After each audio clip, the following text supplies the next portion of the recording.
आपसे पूछ रही हूँ, जो बार बार कहा जा रहा है, वहां पर तो एक पार्टी है, अब बार बार आप लोग चौधरी साहब की बात करते हैं, चौधरी चरण सिंह की बात करते हैं, उनकी जो विरासत वाली पार्टी है वो तो अब एनडीए के खेमे में चली गई है। यानी किसानों का प्रतिनिधित्व करके जिसकी आप बात करते थे वो पार्टी भी अब एनडीए में है, वो आपके साथ नहीं है।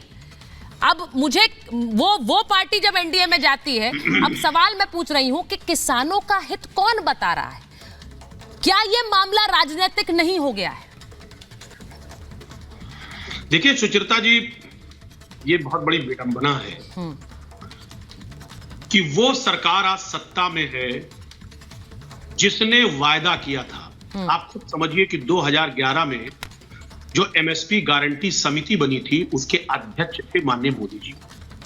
उन्होंने वायदा किया था कि जब हम सरकार में आएंगे तो हम एमएसपी लागू करेंगे। आज प्रधानमंत्री हैं, अब आप किस बात को समझिए। हम कहना चाह रहे, देखिए सरकारें कैसे बेनकाब होती हैं कि ये किसानी, पानी और जवानी, ये देखिए तीनों पार्ट है, इसको कैसे सम्मान किया जाए, इसको अपमानित किया जाए। इस बात को आप स्पष्ट तौर पे समझ लीजिए, ये वही बीजेपी है जो बड़े बड़े दावे करती थी साहब फौजियों के लिए, किसानों के लिए। आज क्या हो रहा है?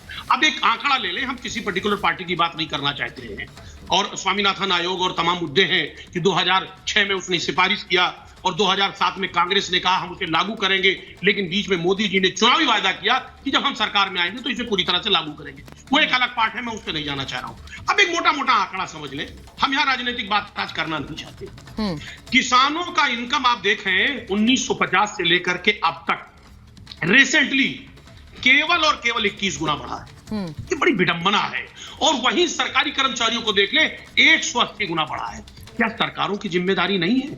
आप कहते एमएसपी का मतलब मिनिमम सपोर्ट प्राइस, सपोर्ट। क्या सरकार सपोर्ट नहीं कर सकती? क्या सरकार उसकी मदद नहीं कर सकती?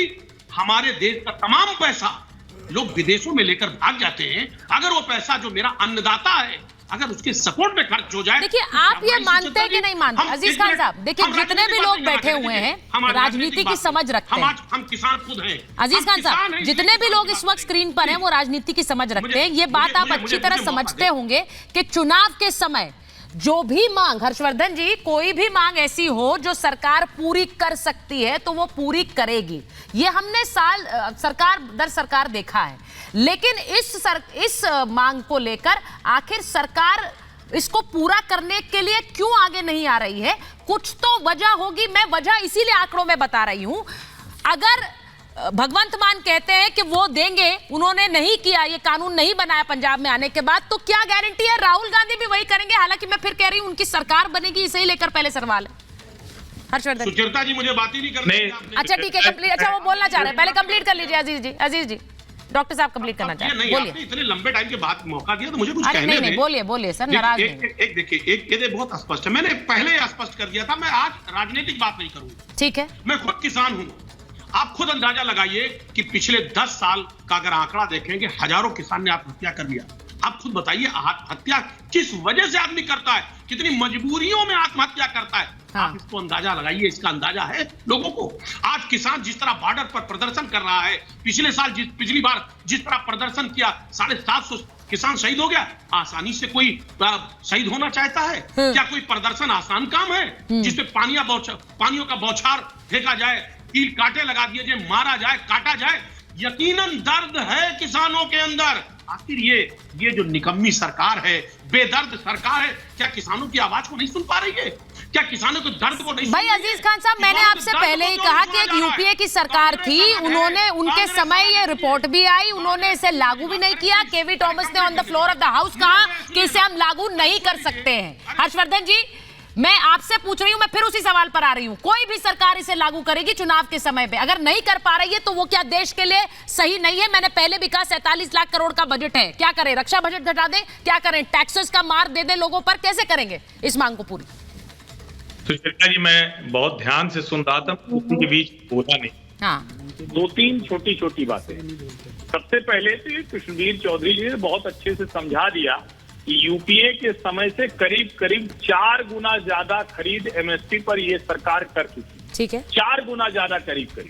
लेकिन इससे आगे की बात, अजीत साहब सोचिए टीवी पर बोल रहे हैं, उन्होंने बोला कि 2006 में रिपोर्ट आई थी, 7 में यूपीए लागू करती, लेकिन मोदी जी ने वादा कर दिया। कमाल कर रहे हैं। 14 में नरेंद्र मोदी की सरकार आई। कम से कम बोलते वक्त कुछ तो सोचना चाहिए राष्ट्रीय टेलीविजन चैनल पर। फिर मास्टर शिवराज की बात अद्भुत है, कह रहे हैं कि सोना उतने का मिलता था, गेहूं इतने का मिलता था, हमारा कर्जा वापस कर दो। इसका मतलब ये हुआ ना कि जो ये एमएसपी की व्यवस्था लगातार चली आ रही, ये व्यवस्था ही खराब है। इसीलिए नौकरी करने वाले, उद्योग करने वाले दूसरे लोग बढ़ते चले गए और एमएसपी के चक्कर में कुछ किसान नेताओं की दुकानदारी, गिरोहबंदी, ठेकेदारी चलती रही और किसानों को आप अराजक बनाते रहे। उनके घर के बच्चों की जान के साथ आप खिलवाड़ कर रहे हैं। उनको आप बॉर्डर पर खड़ा करके किसानों के जो पुलिस वाले बच्चे हैं उनके सामने खड़ा कर रहे हैं। शर्म नहीं आती है?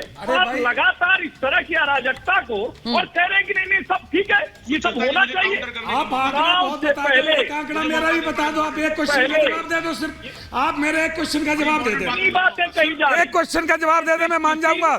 एक क्वेश्चन का जवाब दे दो, मैं आपकी जय जयकार करके जाऊंगा। एक क्वेश्चन का जवाब दे दो आप। बोलिए, पूछे। देश में माननीय कितने परसेंट है एमएलए, एमपी, सांसद, एमएलसी जितने भी वेतन भत्ता और पेंशन लेते हैं, ये देश में कितने परसेंट है? किसान कितना परसेंट है? किसान पर सरकार टोटल कितना खर्च करती है? और एमएलए, एमपी और एमएलसी जितने भी माननीय हैं, इनके वेतन भत्ता और पेंशन में देश का कितना बजट खर्च होता है, ये आंकड़ा क्यों नहीं बताया जाता? दूसरी बात, सरकार कितना आयात में खर्च करती है, दलहन में, तिलहन में और कच्ची खाड़ में, जबकि कच्ची खाड़ अपने देश में पैदा होती है, तिलहन अपने देश में है, पाम ऑयल बाहर से आता है, दलहन अपने, सुन लो एक मिनट पूरी बात। और किसान जो उत्पादन करता है उससे कितना प्राप्त होता है विदेश से? जो किसान निर्यात, देश निर्यात करता है, ये पैसा कहाँ जाता है? हमारी फसल से निर्यात पे जो हर्षवर्धन जी जवाब देना जल्दी से। हर्षवर्धन जी, इसका कश्मीर, ये आंकड़े मेरे दे दो। ठीक है, सवाल आपने पूछ लिया हर्षवर्धन जी। हाँ, सुचेता जी, सबसे पहले तो ये कि एमपी एमएलए पर कितना खर्च होता है, बाकायदा उसका रिकॉर्ड है। किसान कोई व्यक्ति, कोई 700-800 लोग नहीं है। इस देश में बहुत बड़ी आबादी खेती किसानी पर है और उनको जो सब्सिडी, उनको जो जिसको आज की तारीख में जो किसान सम्मान निधि और दूसरी चीजों को जोड़कर ठीक है। मैं एक बार बड़ी खबर भी बता रही हूँ। देखिए अच्छा शौर्य जी एक मिनट, मैं कृष्णबीर जी से भी इसका जवाब देना चाह रही हूँ, लेकिन एक बार मैं जरा बड़ी खबर बता दूं। पंजाब सरकार से प्रदर्शनकारियों ने मांग की, उन्होंने कहा कि हरियाणा पुलिस पर केस दर्ज करिए, पंजाब पुलिस दर्ज करे हरियाणा पुलिस पर केस और हरियाणा के गृह मंत्रालय पर भी दर्ज करे केस। अब पंजाब ये मांग की जा रही है कि हरियाणा की पुलिस और हरियाणा के गृह मंत्रालय पर आप केस दर्ज करिए। क्यों केस दर्ज करिए? क्योंकि ये तस्वीरें सामने आई हैं। अब ऐसे में अगर वहां की पुलिस इन पर केस दर्ज करेगी जो वहां पर प्रदर्शनकारी है, तो फिर ये मामला उल्टा पड़ जाएगा। लेकिन वो अब मांग कर रहा है, पंजाब सरकार से कह रहे हैं कि आप अब केस दर्ज करिए। क्या पंजाब सरकार केस दर्ज करेगी? सौरभ जी जरा बताइए। ये जो तस्वीरें सामने आ रही, मैं बार बार कह रही हूं कि इसका समाधान निकाला जा रहा है या इसे और आग को भड़काया जा रहा है? स्वराज जी मैं आपके बीच नहीं बोला, आपने बोला ना, लंबा बोला आपने। मैं देखिए, जो किसानों का आंदोलन था, शांतिपूर्वक जो करने का एक प्रयास थी, एक योजना थी, वो कहीं ना कहीं आज रास्ते से पूर्ण रूप से भटक चुका है। जिस प्रकार से आप देख रहे हैं कि पंजाब पुलिस और हरियाणा पुलिस के बीच में जो है आपस में लड़वाने का प्रयास किया जा रहा है, तो कहीं ना कहीं ये आंदोलन अराजकता की तरफ जाता हुआ दिख रहा है। आप एमएसपी के मुद्दे पर लड़ने आए थे। गेहूं, पंजाब में गेहूं होता है, गेहूं का रेट 1652 रुपए। अगर आप उसमें स्वामीनाथन आयोग की रिपोर्ट को 50% उसका आधा करिए 826, 1652 826 जोड़ेंगे तो आपको 2477 रुपए मिलते हैं। उसमें 2275 रुपए केंद्र सरकार आपको दे रही है, जिसके लिए पिछली सरकारों ने मना कर दिया था कि संभव नहीं है, नहीं दे पाएंगे, वित्तीय घाटा होगा। आज वो आंकड़ों के साथ केंद्र की सरकार खड़ी है अन्नदाता को ऊर्जावान बनाने के लिए।